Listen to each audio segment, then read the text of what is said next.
Alors déjà, un grand merci.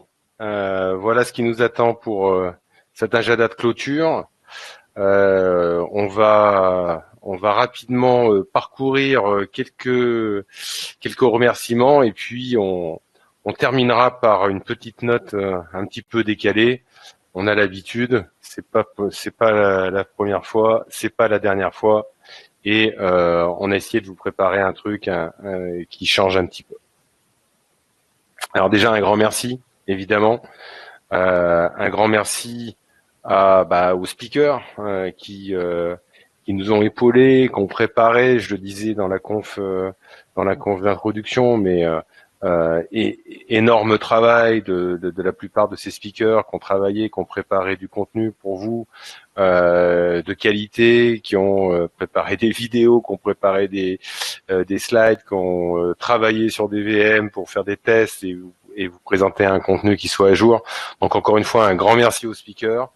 Parce que pour organiser quelque chose comme ça, il y a plusieurs composantes et les speakers en font intégralement partie. Encore merci à eux pour leur gentillesse et le temps qu'ils ont consacré, on va dire pour le bien de la communauté, parce que il y en a beaucoup qui ont fait ça complètement gratuitement. Le staff, évidemment, donc un événement comme ça ne peut pas se préparer sans un staff complet. Un énorme merci à Elvire, ça me paraît évident. Et puis à tous les autres, Céphala, Guillaume, Émilie, Julien, Florent, Sébastien, Lucille, Jean, j'en oublie. Il y a plein de gens qui ont travaillé sur le sujet. Il y avait deux administrateurs par salle qui ont animé. Et à nouveau, un grand merci à eux parce que sans eux, ce type d'organisation ne peut pas se faire. Et je les remercie vraiment du fond du cœur. Et je compte sur eux, évidemment, pour l'année prochaine. Et puis pour terminer, les partenaires, bien sûr. Sans eux, à nouveau, on ne peut pas faire ce type d'événement parce que même si c'est pas un événement présentiel, un certain nombre d'organisations autour de l'outil, la prise en compte des licences pour pouvoir utiliser un outil dédié aux conférences, ça coûte de l'argent. Grâce aux partenaires, on a pu complètement transformer l'event de quelque chose de présentiel à quelque chose de digital en quelques mois. Et croyez-moi, ça a été un gros travail de se remettre en question, on va dire en 2 mois et demi, pour vous préparer quelque chose. Ils ont tous joué le jeu et franchement, on les remercie. On espère qu'ils seront là, bien sûr, l'année prochaine, et on espère tous que ce sera quelque chose de présentiel. Et puis bien sûr, vous, les participants, la foule en délire. Évidemment, on vous remercie d'avoir consacré une partie de votre journée, voire pour certains toute la journée, à cet événement. On essaiera l'année prochaine de faire quelque chose mixte, à la fois présentiel et online, pour qu'on ait un maximum de personnes. Pour info, on va dire au pic, on avait plus de 800 personnes connectées en même temps sur l'événement, donc ce qui est beaucoup. On avait des personnes en France, mais aussi au Québec, en Afrique. Il y avait même des gens qui étaient connectés depuis l'Asie, avec un décalage horaire assez important. Donc vraiment, encore une fois, merci à tous et à toutes de vous être connectés, d'avoir passé du temps, d'avoir interagi avec les speakers. Et j'espère évidemment que cette journée vous a comblé d'un point de vue contenu. On a eu quelques petits soucis techniques de plateforme sur des sessions qui ont pris un peu la foudre en termes de nombre de participants. Globalement, ça s'est plutôt quand même bien passé. Et encore une fois, on essaiera de faire mieux l'année prochaine. Alors, dernier point avant de passer sur la conclusion. Je vous rappelle que, évidemment, en distanciel, on ne peut pas distribuer de goodies. Et je sais que vous êtes tous friands de goodies.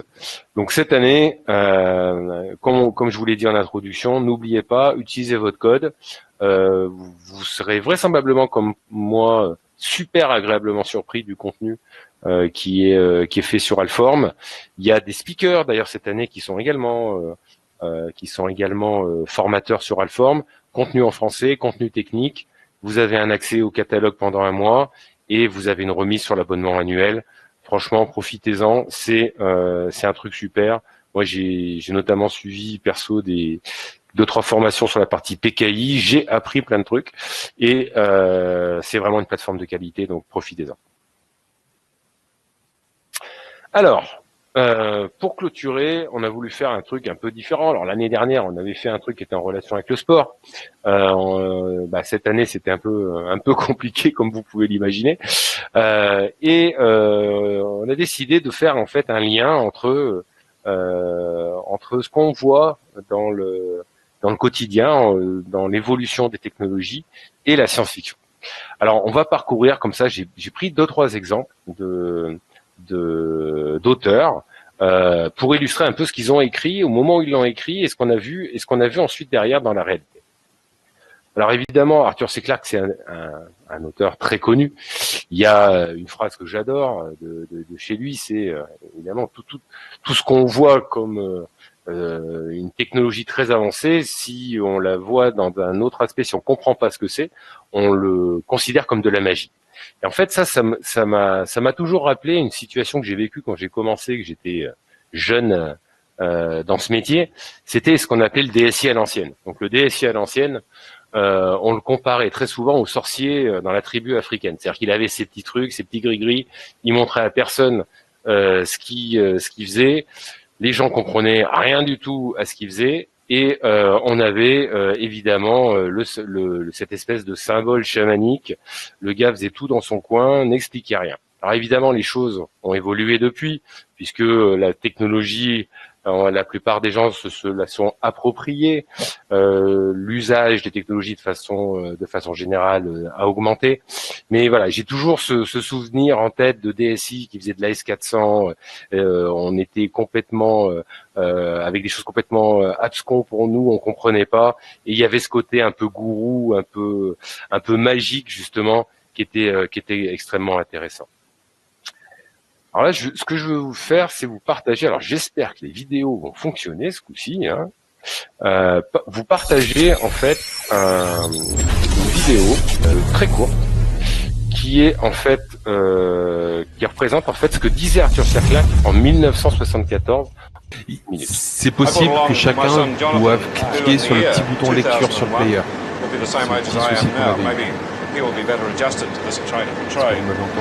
The big difference when he grows up, in fact, if we wanted to wait for the year 2001, is that he will have in his own house, not a computer as big as this, but at least a console through which he can talk to his friendly local computer and get all the information he needs for his everyday life, like his bank statements, his theater reservations, all the his everyday life, like his bank statements, his theater reservations, all the information you need in the course of living in a complex modern society. This will be in a compact form in his own house. He'll have a television screen like these here and a keyboard, and he'll talk to the computer, get information from it, and he'll take it as much for granted as we take the telephone. I wonder though, what sort of a life would it be like in social terms? I mean, if our whole life is built around the computer society and computer-independent individuals. In some ways, but they'll also enrich our society because it'll make it possible for us to live really anywhere we like. Any businessman and executive could live almost anywhere on Earth and still do his business through a device like this. And this is a wonderful thing. It means we want to be stuck in cities, we better live out in the country or wherever we please, and still carry on complete interaction with human beings as well as with other computers.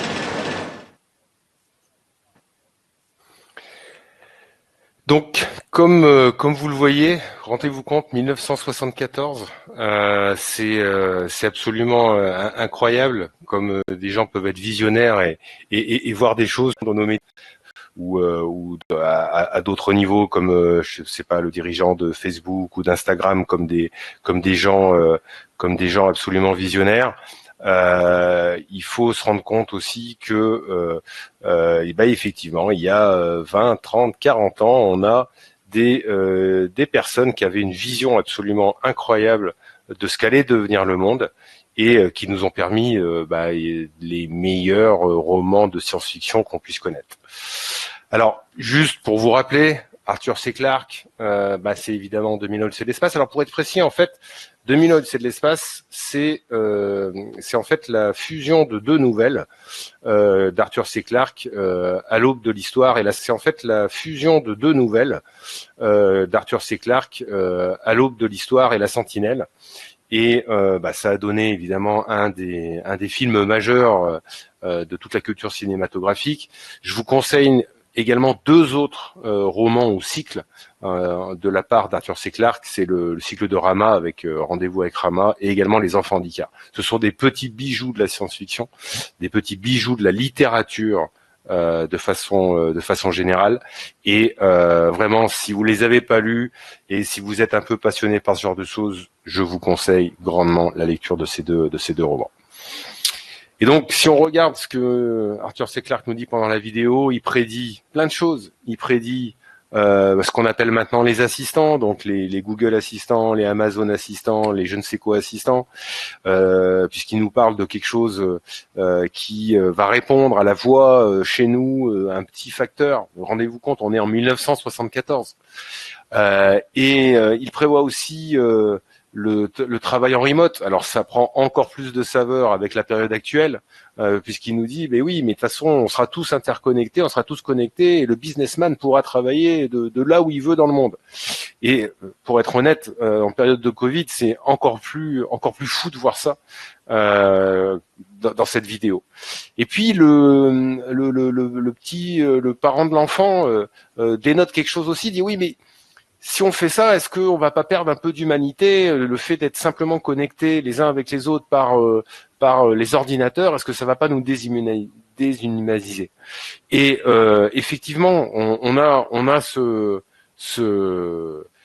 cette question, cette volonté de vouloir quand même garder le contact humain, et on se rend bien compte aussi des travers de tout ce qu'on connaît, les réseaux sociaux, l'hyperconnectivité et toute la relation qu'on peut avoir les uns avec les autres, non pas en réel mais en virtuel. D'ailleurs, à ce propos, le dernier reportage, j'ai mangé le nom sur Netflix sur le sujet, est absolument incroyable et à voir. Et si vous avez des enfants, je vous invite à leur faire regarder ce petit reportage sur les réseaux sociaux qui est diffusé actuellement sur Netflix. C'est absolument extraordinaire.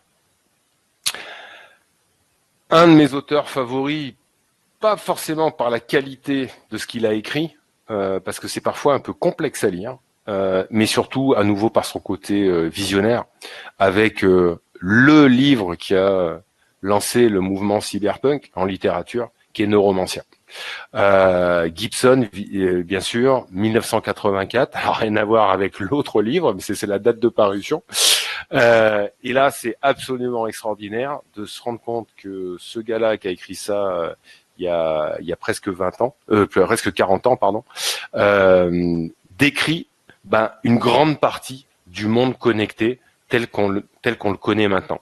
À savoir, évidemment, le réseau des réseaux, Internet, les objets connectés, donc on parle aussi de transhumanisme dans Gibson, on est en 1984, je ne sais pas si vous vous rendez compte, un peu la performance intellectuelle du bonhomme, et puis toute la partie hacking, donc les réseaux sont de partout, donc si les réseaux sont de partout, là, ce qui a de la valeur, c'est en fait la donnée, et donc on retrouve un nouveau type de criminel qui va vouloir accéder à la donnée et la revendre.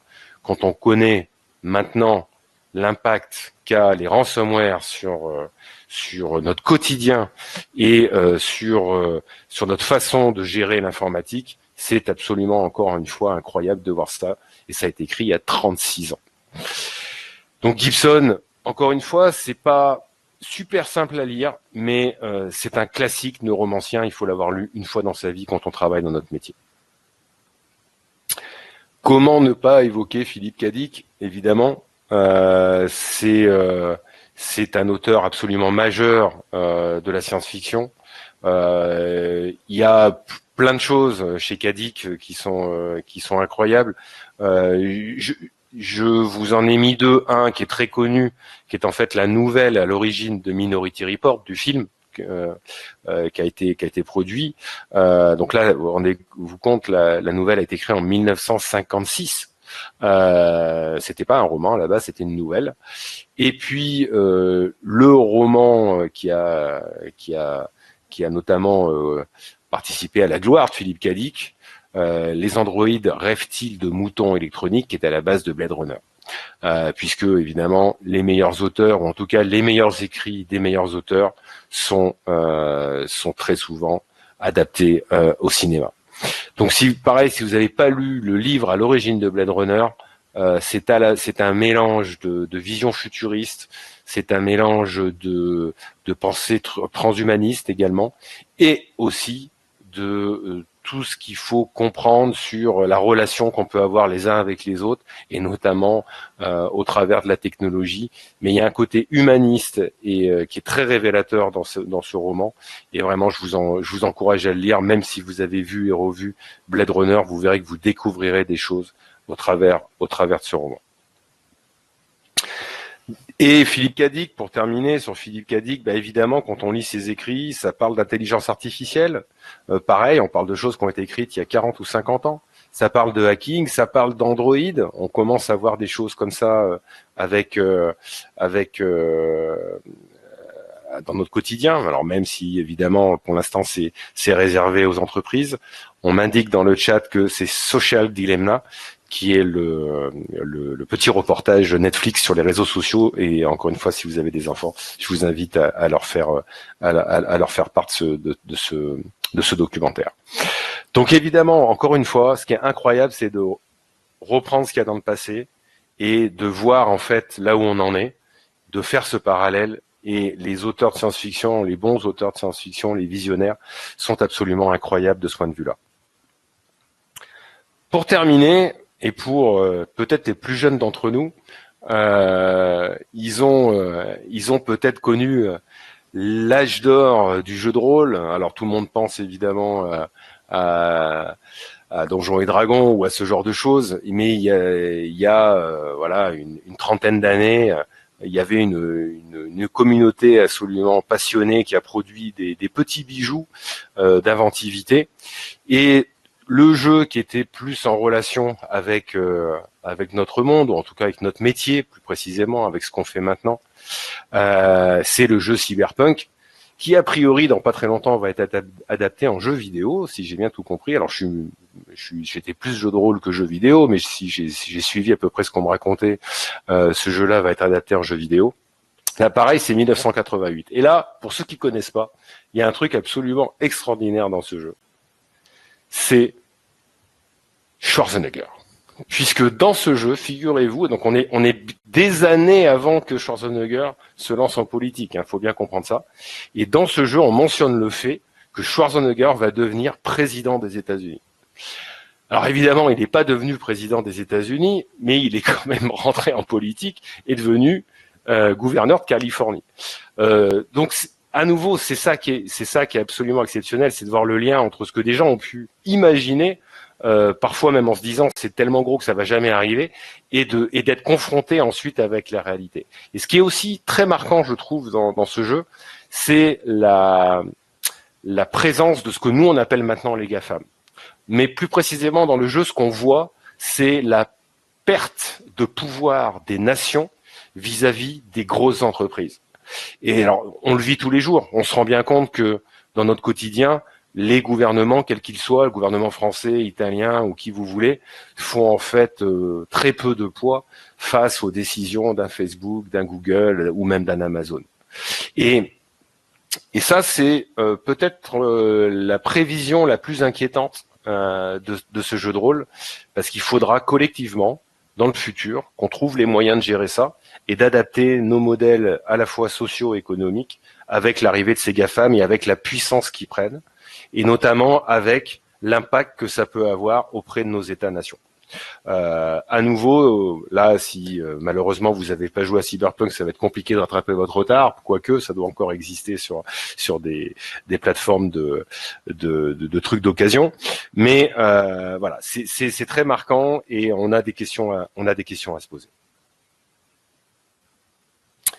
Alors, c'est quoi le futur? Qu'est-ce qui nous attend?